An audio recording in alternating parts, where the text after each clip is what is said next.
Persia, 522 years before Christ, the burning eastern sun shines over the grand palace of Susa. Inside, a young king, Cambyses II, son of the famous Cyrus the Great, is about to carry out a punishment both shocking and meaningful. In front of his royal court stands an old man, shaking with fear. His name is Sisamnes, a royal judge of Persia. Soon his name will be remembered for centuries, not for glory, but for the horror he's about to suffer. A punishment meant to send a message across time. Corruption, injustice will not be tolerated. His screams, echoing through the marble halls, will not just end a man. They will begin a legend. The story of the judge whose skin was torn from his body while still alive and used to cover the very seat where his son would sit to judge after him. How did such a respected man face such a brutal end? To understand, we need to go back to the moment when Sisamnes made a choice that would seal his doom. In the mighty Persian Empire, the largest the world had known at the time, justice was the foundation holding it all together. Stretching from the edges of India to the shores of the Mediterranean, it relied on trusted judges to keep peace. These judges weren't just respected. They were seen as the king's voice, expected to be honest, and above all, fair. Sisamnes had been a judge for many years. He handled disputes, punished criminals, and settled arguments between nobles and traders.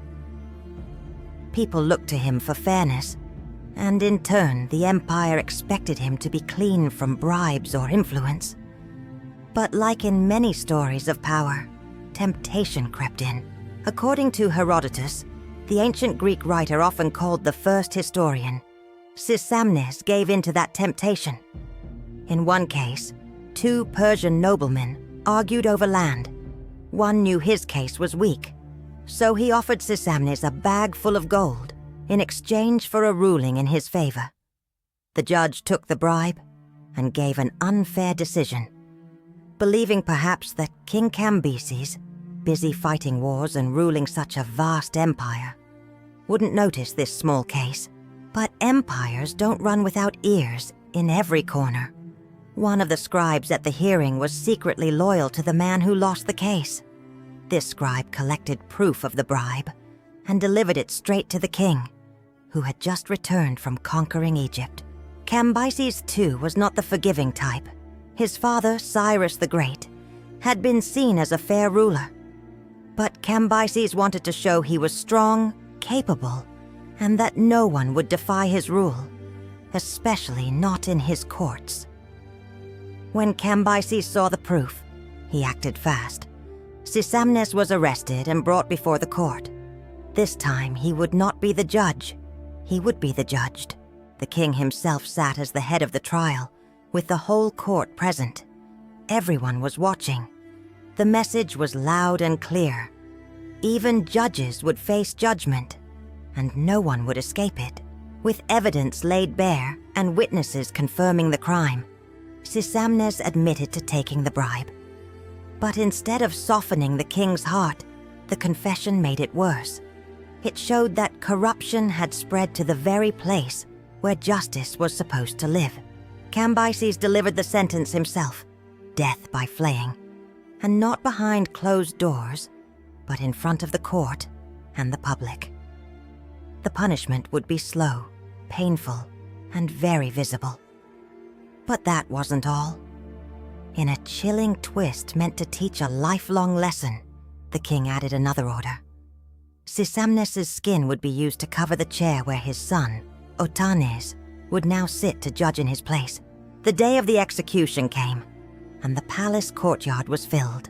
Nobles, traders, scribes, and even foreign guests stood shoulder to shoulder, waiting to watch justice unfold.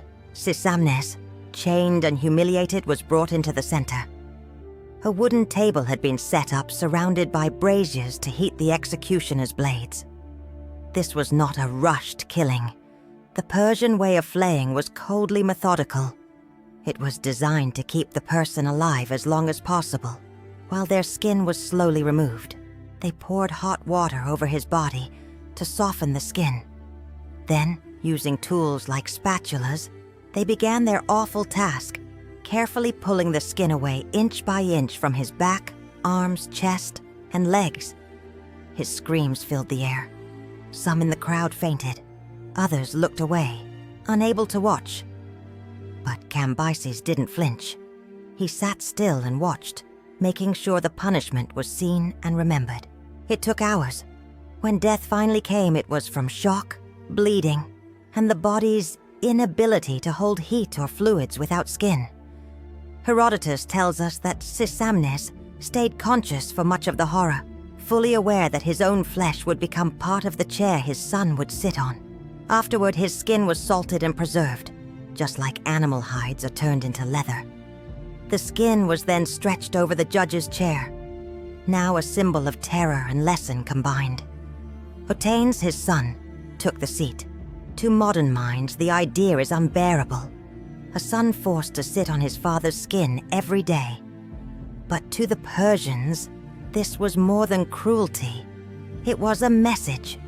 The seat of judgment had to remain pure. Otanes would not be allowed to forget what happens when justice is sold. And this wasn't just a random act. In Persian custom, jobs like judges often passed from father to son. Otanes was likely already being trained for the role. Cambyses kept that tradition but used it to make the punishment live on. Every judgment Otanes made would come with the weight of his father's mistake. Always remember, the king is said to have told him, what leather covers your seat when you judge? No one knows how Otanes truly felt sitting on that chair. But later records show he became a satrap, a governor, suggesting he did his job well. Still, one can only wonder what ran through his mind each time he sat down to deliver a ruling. Sisamnes's story didn't fade. Centuries later, during the Renaissance, European artists brought the tale back to life through painting. The most famous work is The Judgment of Cambyses, a massive painting by Gerard David in 1498. It shows the arrest and skinning of Sisamnes in shocking detail. In the upper corner, you can spot Otanes sitting on the infamous chair, a small but powerful part of the image. This painting hangs in Bruges, Belgium, in a town hall. And that's no accident. In the Renaissance, people saw this story as a warning to judges: stay honest or face the worst. Other artists like William Isaac van Swanenburg in 1607 also created detailed images showing Cambyses ordering the flaying, while Otanes sat silently on the human skin chair. Even today, the story finds meaning. In 2012, protesters in Moscow held up images of Gerard David's painting at a courthouse, pointing to what they saw as corruption in the system. Sisamnes's death, of course, brings up big questions about justice, cruelty, and the use of fear to rule. Today, we see flaying as an act of extreme barbarity, no matter the reason. But in the ancient world, public punishments were not just about pain. They were lessons, warnings, and messages to others. Cambyses didn't just kill a corrupt judge. He turned his body into a lasting warning. That chair covered in skin wasn't just a seat. It was a monument to what happens when power is abused. The story also reminds us how ancient people valued fair judgment. With no modern checks or balances, the honesty of one judge could make or break the trust of an entire region. One bribe could shake the whole system. Most of what we know about Sisamnes comes from Herodotus, writing around 75 years after the event. But the story fits well with what we know of Persian customs. Flaying as punishment existed in both Persian and Assyrian records. Using human skin, while gruesome, is not unheard of in other ancient cultures. In a huge empire full of different peoples and cultures, dramatic displays of justice helped keep order. Cambyses understood this. Sisamnes was punished in a way no one would forget. Whether you see him as a real person or a powerful symbol, Sisamnes's fate is one of history's darkest reminders of what can happen when justice is sold. Today, judges don't sit on chairs made from human flesh, but the idea behind the story, that corrupt justice harms everyone, still holds true. And every time someone sees that painting in Bruges, meticulously painted, filled with meaning, they are forced to face a chilling truth. Justice is sacred, and when it's betrayed, the cost may be more than anyone can bear. Sisamnes, the judge who was skinned alive and whose hide became a seat, gives us more than a window into ancient punishment. He gives us a mirror to reflect on justice, power, and the duties of those trusted to make the hardest decisions of all.